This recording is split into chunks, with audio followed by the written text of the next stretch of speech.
Hello dear students, welcome back to my channel physics SPC alternating current का एक question.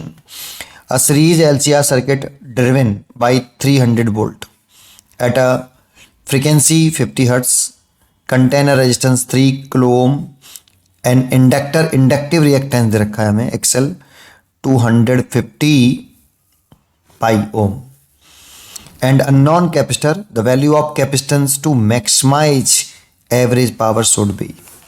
तो देखो हमारे पास एक एलसीआर सर्किट है। सबसे पहली बात तो एल सी और आर, और इस सर्किट में हमें सी की उस वैल्यू को निकालना है जिसके लिए एवरेज पावर की जो वैल्यू है वो मैक्सिमम हो, है ना। एवरेज पावर जो आ जाए वो मैक्सिमम आ जाए।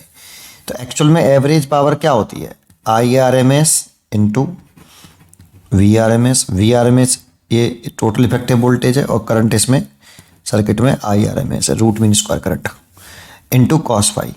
ये तो जानते हो, अगर आपका कॉस फाई मैक्सिमम हो जाए तो पावर मैक्सिमम हो जाएगी। और cos phi is a power factor, ये पावर फैक्टर है। अगर इसकी वैल्यू मैक्सिमम हो जाए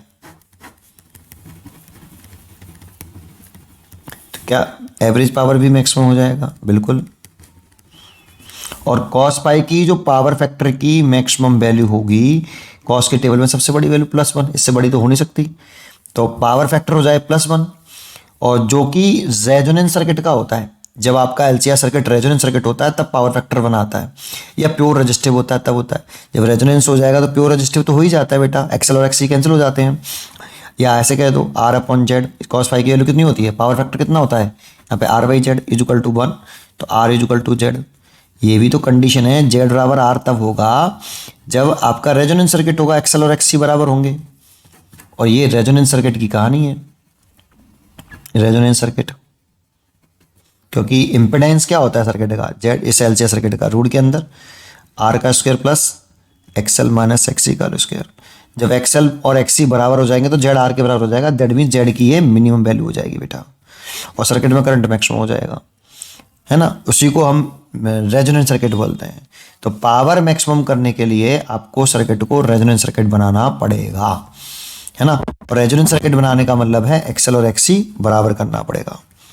ये अब यहाँ से एक्सएल तो हमें दे रखा है, एक्सी की वैल्यू हम जानते हैं 1/ω/c।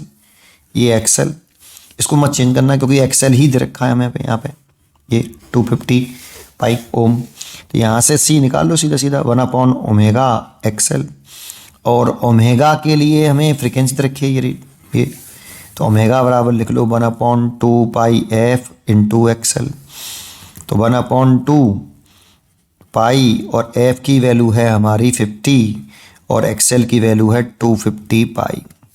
अब देखो पाई और पाई का स्क्वायर हो गया जिसकी वैल्यू होती है 10, है ना, 10।